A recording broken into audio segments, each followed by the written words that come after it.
नमस्कार दोस्तों। राजस्थान में विशेष गहन पुनरीक्षण कार्यक्रम 2025 की शुरुआत होने जा रही है और इस कार्यक्रम के अंदर सभी बीएलओ साथियों को घर घर जाकर सर्वे करना होता है, जैसा कि आप लोगों को ट्रेनिंग में बताया होगा। ट्रेनिंग में बताने के बावजूद भी हमारे बहुत सारे बीएलओ साथी के मन में बहुत सारे सवाल है ना, उनकी बहुत सारी समस्या है। तो इन समस्याओं को आप लोग कैसे दूर कर सकते हैं, जैसे कौन से मतदाता से किस प्रकार के डॉक्यूमेंट लेने हैं। और सबसे जो मेन समस्या आ रही है वो आ रही है, जो बाहरी राज्य की जो महिला है वो जो साथी होकर राजस्थान के अंदर आती है, उनसे कौन से डॉक्यूमेंट लेने चाहिए। और जो 4 कैटेगरी बांटी गई है, ए बी सी डी, इन चारों कैटेगरी में से किस मतदाता से कौन से डॉक्यूमेंट लेने हैं, इसकी भी जानकारी मैं आप लोगों को थोड़ा शॉर्ट में देने वाला हूं। मैंने पहले भी बीएलओ साथियों के जितने भी सारे सवाल थे, उन सारे सवालों के ऊपर एक वीडियो बनाई है। उसमें लगभग सारे सवाल कवर हो चुके हैं, लेकिन इसके अलावा थोड़े बहुत सवाल और रह गए हैं। तो इन सारे सवालों का जवाब आज की इस वीडियो में मैं आप लोगों को बताने वाला हूं। यदि अभी तक आप लोगों ने पहली वाली वीडियो नहीं देखी है कि गणना प्रपत्र किस प्रकार से भरना है, और इसके अलावा 2002 या फिर 2003 की जो मतदाता सूची है उसका मिलान किस प्रकार से 2025 के अंदर करना है ना, ऑफलाइन आपको किस प्रकार से करना है, एबीसीडी कैटेगरी किस प्रकार से देनी है, और भी यदि आपके मन में बहुत सारे सवाल हैं तो मैंने पहले से ही एक वीडियो बना रखी है। आप चाहे तो मेरे चैनल पर जाकर उस वीडियो को देख सकते हैं, या फिर इस वीडियो के लास्ट में भी आप लोगों को उस वीडियो का लिंक मिल जाएगा। हो सकता है आपके भी मन में कुछ जो सवाल है वो सवाल इस वीडियो के अंदर आ जावे, या फिर पिछली वाली वीडियो के अंदर आ जावे, तो जो आपकी समस्या है वो समस्या हल हो सकती है। तो चलिए दोस्तों शुरू करते हैं वीडियो। इससे पहले यदि आप लोग मेरे चैनल पर पहली बार आए, नया है, तो मेरे चैनल को सब्सक्राइब कर लीजिएगा, ताकि बीएलओ ऐप से संबंधित आगे आने वाली जो भी ऑनलाइन ऑफलाइन अपडेट होती है उसकी सारी जानकारी सबसे पहले आप तक पहुंचती है। तो सबसे पहले एक बीएलओ साथी ने सवाल पूछा है कि गणना प्रपत्र बीएलओ भरेगा या मतदाता को भरना है सर। तो देखिए, जो गणना प्रपत्र है वो आप लोगों को मतदाता को देना है, मतदाता खुद ही भरेगा। लेकिन हो सकता है कि मतदाता को फॉर्म भरने में थोड़ी सी समस्या आ रही है, तो आप उसकी हेल्प करवा सकते हैं, लेकिन भरवाना आप लोगों को मतदाता से ही है। या फिर हो सकता है कि उस मतदाता के कोई भी फैमिली मेंबर उस फॉर्म को भर सकता है। अगला सवाल है, सर 2003 की वोटर लिस्ट में माता पिता का नाम ही ना हो तो क्या और कोई डॉक्यूमेंट ले सकते हैं? माता का नाम 2005 में वोटर आईडी में नाम जारी हुआ था, तो क्या 2005 की लिस्ट दे सकते हैं? देखिए, 2005 की लिस्ट नहीं दे सकते हैं, क्योंकि जो आधार वोटिंग लिस्ट मानी गई है वो 2002 या फिर 2003 की जो वोटिंग लिस्ट है उसको आधार माना गया है। तो सिर्फ वही वोटिंग लिस्ट आप लोग यूज में ले सकते हैं, इसके अलावा किसी भी साल की वोटिंग लिस्ट आप लोग काम में नहीं ले सकते हैं। रही बात, अगर माता पिता का नाम 2003 की वोटिंग लिस्ट में नहीं है, तो जो 11 डॉक्यूमेंट आप लोगों को बताए गए हैं ट्रेनिंग के अंदर, या फिर नहीं बताए गए हैं, तो आप लोग मेरी वीडियो को देख लीजिएगा। उसमें अच्छी तरह से आपको क्लियर हो जाएगा कि कौन से मतदाता से किस प्रकार का डॉक्यूमेंट आप लोगों को लेना है। तो इस सवाल का आंसर तो यही है कि आप लोगों को यदि 2003 की वोटिंग लिस्ट में नाम नहीं है, तो जो 11 डॉक्यूमेंट है उस 11 डॉक्यूमेंट में से आप लोगों को लेना होगा। सर, यदि किसी के पास अपने माँ बाप का केवल डेथ सर्टिफिकेट हो तो क्या वे भी चल जाएगा क्या? देखिए, जो चुनाव आयोग ने 11 डॉक्यूमेंट जारी किए उसमें कहीं पर भी डेथ सर्टिफिकेट नहीं है। तो यदि माता पिता की मृत्यु हो चुकी है तो आप लोग कोशिश कीजिए कि उसमें से कोई सा दूसरा कोई डॉक्यूमेंट, कोई पुराना डॉक्यूमेंट मिल जावे, है ना। उस मतदाता के पास में हो सकता है उसके जमीन का पट्टा या फिर मकान का कुछ पट्टा है, वो पट्टा है, तो वो पट्टा भी आप लोग ले सकते हैं। अगर कुछ भी नहीं है तो आप लोग इसके लिए अपने जो चुनाव शाखा है, जो एसडीएम ऑफिस में है, वो वहां पर आप लोग अपनी समस्या रख सकते हैं। हो सकता है कि वो एसडीएम ऑफिस वाले आप लोगों को मंजूरी दे दे कि इसका डेथ सर्टिफिकेट लग सकता है या फिर नहीं लग सकता है, या फिर सिर्फ गणना प्रपत्र के आधार पर ही इस मतदाता का नाम दे सकता है। हो सकता है उस गणना प्रपत्र पे आप लोगों को टिप्पणी लिखवा दे कि ये जो मतदाता है ये वास्तविक मतदाता है और इसी गाँव का रहने वाला है। कुछ मतदाता ऐसे हैं जिनका जन्म 2004 के बाद हुआ है और उनके माता पिता का 2002 की वोटिंग लिस्ट में नाम नहीं है, क्योंकि उनके माता पिता का नाम 2002 के बाद जुड़ा है, मगर दादा दादी का नाम जरूर है। ऐसी कंडीशन में क्या करना चाहिए? देखिए, दादा दादी से कोई लेना देना नहीं है। यदि मतदाता के खुद का माता पिता का नाम 2002 की वोटिंग लिस्ट में होना चाहिए। अगर नहीं है तो मतदाता डी कैटेगरी के अंदर जाएगा और इससे आप लोगों को 3 डॉक्यूमेंट लेने हैं। सभी शंकाओं के निवारण हेतु बहुत बहुत धन्यवाद सर जी। बिल्कुल, thank you sir ji. Sir ji, आपसे आशा ही नहीं अपितु अपेक्षा भी रखते हैं कि आप इस अभियान में हमारे साथ जुड़कर समय समय पर वीडियो के जरिए हमें आपका मार्गदर्शन मिलता रहेगा। बिल्कुल सर जी, जहां तक संभव होगी मैं आप लोगों को पूरी मदद करने की कोशिश करूंगा वीडियो के द्वारा।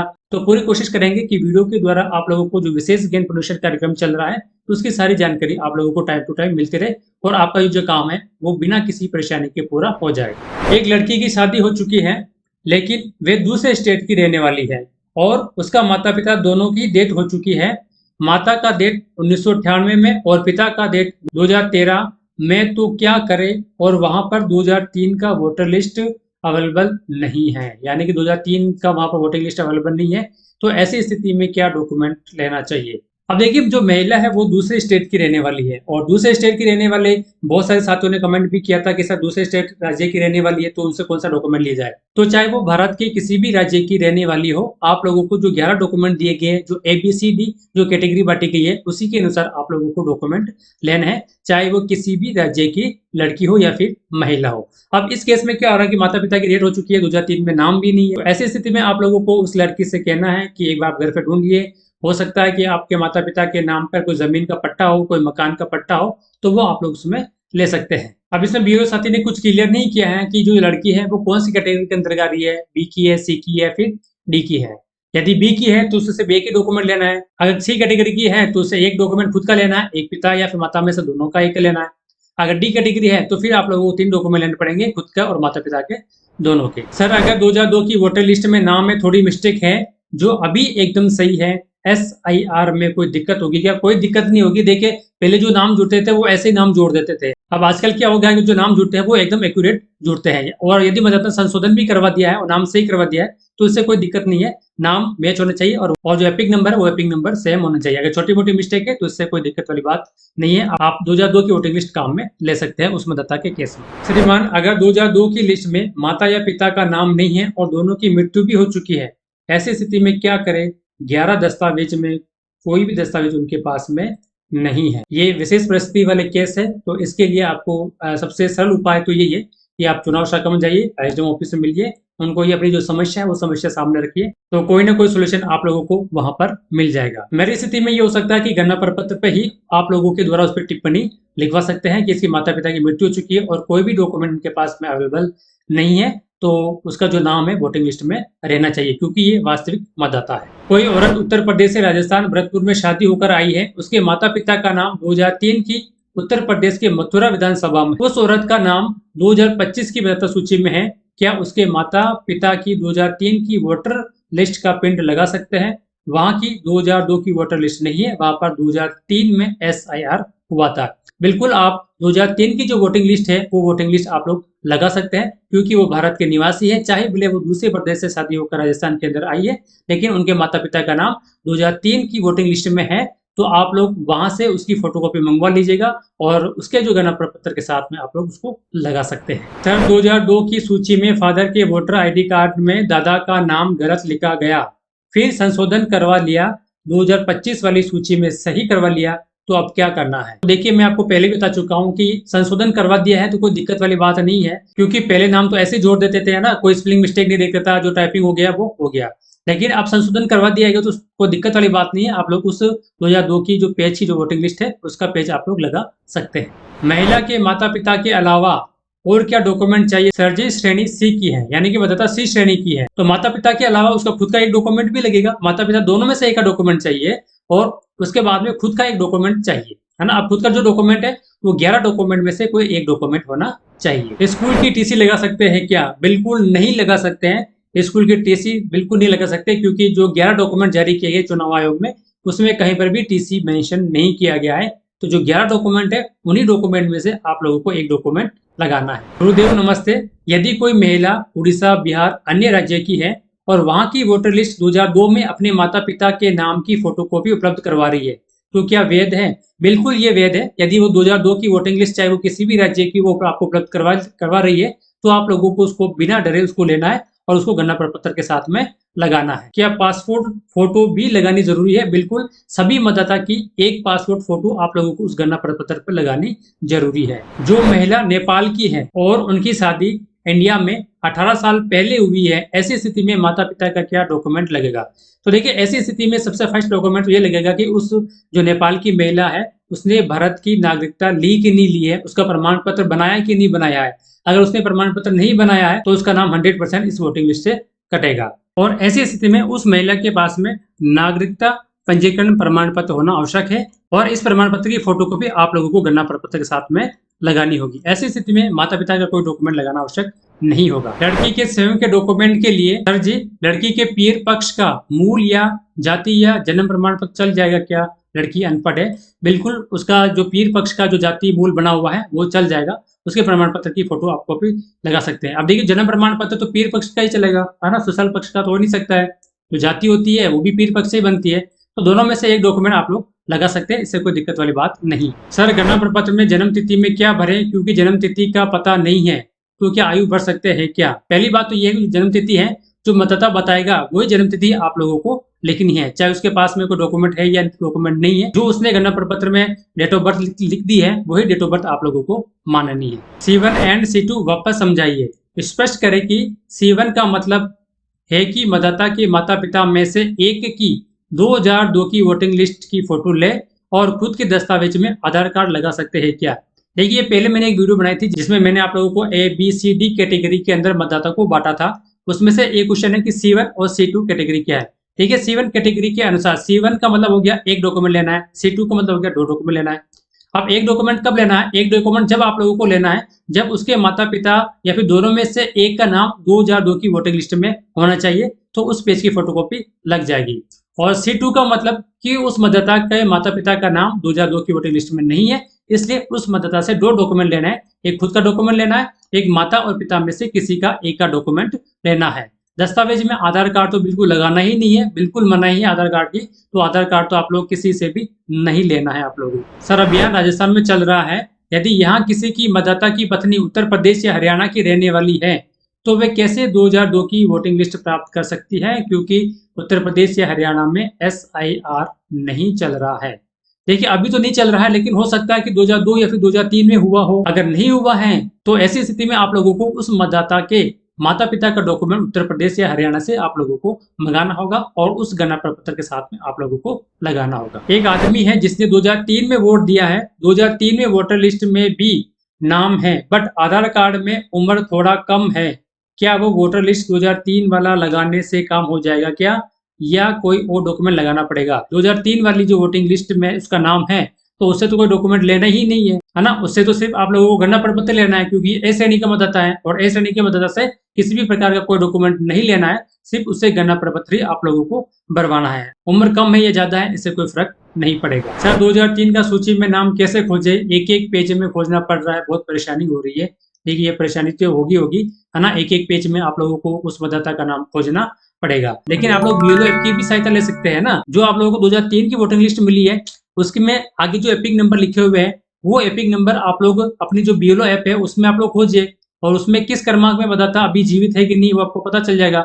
अगर वो जीवित नहीं है 2025 के अंदर तो आप लोगों को उससे कोई डॉक्यूमेंट लेने की आवश्यकता होगी नहीं। तो इस प्रकार से आप लोग थोड़ा सा BLO ऐप की भी सहायता ले सकते हैं। BLO ऐप में भी आप लोग 2002 की वोटिंग लिस्ट में जो नाम है उसका एपिक नंबर डालकर आप लोग सर्च कर सकते हैं। अगर वो 2025 में जीवित है तो BLO ऐप में उसका नाम आ जाएगा, तो आपको ये पता पड़ जाएगा कि ये मतदाता भी जीवित है और कौन सा कैटेगरी का है, उस कैटेगरी के अनुसार आप लोगों को डॉक्यूमेंट लेना है। सर 2002 की लिस्ट में माता पिता का नाम नहीं है पर इससे पहले की लिस्ट में नाम है जैसे 1998 और 1999, तो क्या करें? देखिए पहले के नाम है उससे कोई फर्क नहीं पड़ता है, 2002 की वोटिंग लिस्ट में नाम होना चाहिए। अगर 2002 की वोटिंग लिस्ट में नाम नहीं है तो ऐसी स्थिति में ये हो सकता है कि जो मतदाता है वो B कैटेगरी के अंतर्गत आएगा और उस मतदाता से सिर्फ आप लोगों को एक डॉक्यूमेंट लेना है। विवाहित महिला C कैटेगरी के हैं, उसके पिता का नाम 2002 की सूची में है, तो उनसे कौन से डॉक्यूमेंट लिए जाने हैं? साथ ही ये भी बताइए कि मार्कशीट किस कक्षा की चाहिए, 5 की, 8 की चलेगी या फिर नहीं है? अगर महिला C कैटेगरी की है और उसके माता पिता का नाम 2002 की वोटिंग लिस्ट में है तो उससे सिर्फ आप लोगों को एक डॉक्यूमेंट लेना है, खुद का डॉक्यूमेंट लेना है। अब खुद के डॉक्यूमेंट में आप लोग जाति प्रमाण पत्र, मूल निवास, जन्म प्रमाण पत्र और मार्कशीट भी ले सकते हैं, लेकिन मार्कशीट चलेगी कक्षा 10 की, 5वीं की और 8वीं की मार्कशीट नहीं चलेगी। और 2002 के जिस पेज पे उस माता पिता का नाम है उसकी फोटोकॉपी आप लोगों को लेनी है। सर मैं BLO हूँ, मैं अपने पार्ट की वोटिंग लिस्ट को कैसे डाउनलोड करूँ और ताकि एक्सेल में बदल सकूं? देखिए इसके लिए एक जो लिंक आ रखा है आपके ग्रुप में भी आया होगा 2002 की वोटिंग लिस्ट में डाउनलोड करने के लिए, तो वहां से आप उसको डाउनलोड कर सकते हैं। अब देखिए डायरेक्ट एक्सेल शीट तो आपको मिलेगी नहीं, हो सकता है आपको थोड़ी सी इसको मेहनत करनी पड़ेगी, है ना। 2002 की वोटिंग लिस्ट को कॉपी करके आप लोगों को एक्सेल शीट में पेस्ट कर थोड़ा सा आप लोग उसको फेरबदल कर आप लोग कर सकते हैं, लेकिन ये तो काम थोड़ा सा मुश्किल है एक्सेल शीट में बनाना, क्योंकि डायरेक्ट हम लोग कॉपी पेस्ट उसमें होगी भी नहीं, अगर हो भी जाएगी तो कुछ ना कुछ गड़बड़ हो जाएगी। तो ये आपको अपने स्तर पर देखना है। C1 और D1 में क्या फर्क है? देखिए C और D 2 कैटेगरी बांटी गई है। C1 का मतलब है कि उसके माता पिता का नाम 2002 की वोटिंग लिस्ट में है, तो इससे आपको सिर्फ एक ही डॉक्यूमेंट लेना है, खुद का डॉक्यूमेंट लेना है और उस पेज की फोटोकॉपी लगानी है। D1 में भी ऐसा ही है। अब देखिए D1 में जो 2004 के बाद जिसका जन्म हुआ है ना, 18 साल, 19 साल, 20 साल और 21 साल, ऐसे बताता D कैटेगरी के अंतर्गत जाते हैं। अगर D1 कैटेगरी का मतलब ये हो गया कि उसके माता पिता का भी नाम 2002 की वोटिंग लिस्ट में है, तो ऐसी स्थिति में भी आप लोगों को सिर्फ उस मतदाता का एक ही डॉक्यूमेंट लेना है और 2002 की जो वोटिंग लिस्ट है उसकी फोटोकॉपी, उस पेज की फोटोकॉपी आप लोगों को उस गणना प्रपत्र के साथ में लगानी है। क्या वोटर लिस्ट 2002 की फोटोकॉपी मतदाता नहीं लाए तो लिस्ट सही अपलोड कर सकते हैं क्या? देखिए, ऑनलाइन तो आप लोग उसकी फोटो खींच कर लिस्ट से अपलोड कर सकते हैं, लेकिन उस गणना प्रपत्र के साथ में भी तो डॉक्यूमेंट लगाना पड़ेगा, उसकी फोटोकॉपी आप लोगों को लगानी पड़ेगी। और ये जो गणना प्रपत्र है आप लोगों को एसडीएम ऑफिस यानी कि चुनाव शाखा में आपको जमा करवाना है, तो उसकी फोटोकॉपी तो आप लोगों को लगानी है। आप लोग उस मतदाता को व्हाट्सअप कर दीजिए उसकी लिस्ट को, उस नाम वाले पेज को, और उसको बोलिए कि इस पेज की फोटोकॉपी करवाकर मेरे को उपलब्ध करवाइए। सर जी, कोई महिला मतदाता है तो C1 कैटेगरी के अनुसार उसके पति का कोई दस्तावेज या फिर मतदाता सूची में नाम है तो वे ले सकते हैं क्या, या उसके पीयर का ही लगेगा मम्मी पापा में से?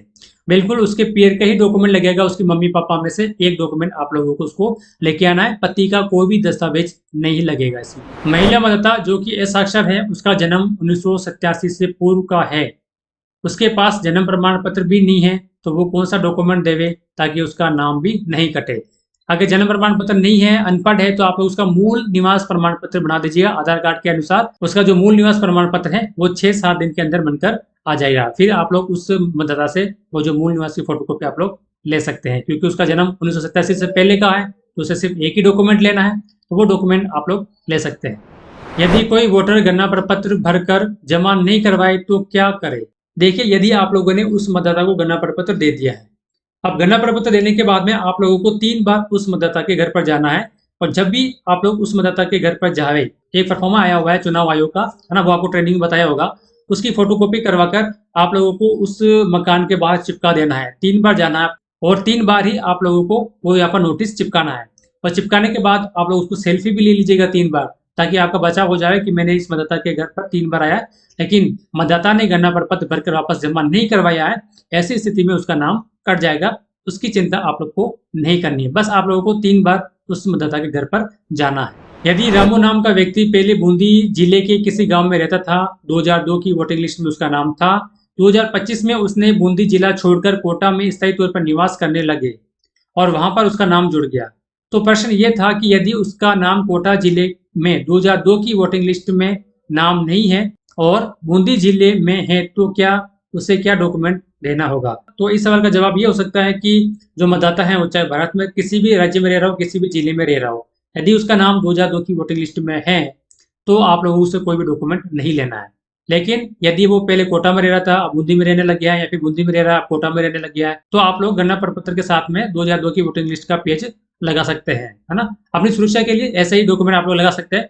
यदि मतदाता उसी गांव में अभी भी रह रहा है तो 2002 की वोटिंग लिस्ट में है, तब तो कोई लेना देना नहीं है, तो सिर्फ गणना प्रपत्र आप लोगों को भरना है। लेकिन ये बाहर का है तो आप लोग अपनी सुरक्षा की दृष्टि से उसको लगा सकते हैं, इससे कोई दिक्कत वाली बात नहीं है। तो साथियों, ये कुछ और भी सवाल थे बीएलओ के, ये सवाल आपके भी हो सकते हैं या फिर आपके साथी बीएलओ के भी हो सकते हैं। तो लगभग सभी सवालों को जवाब मैंने आप लोगों को दे दिया हुआ है। तो यदि वीडियो अच्छी लगी तो लाइक कीजिएगा, अपने बीएलओ साथी के साथ इसको शेयर कीजिएगा ना, अपने बीएलओ ग्रुप में भी इसको शेयर कीजिएगा। और यदि आप लोग मेरे चैनल में पहली बार आए तो मेरे चैनल को सब्सक्राइब कर लीजिएगा, ताकि बीएलओ ऐप से संबंधित या फिर जो विशेष ज्ञान पुनरीक्षण कार्यक्रम से आगे आने वाले जो भी ऑनलाइन ऑफलाइन अपडेट है, इसकी जानकारी सबसे पहले आप तक पहुंचती रहे।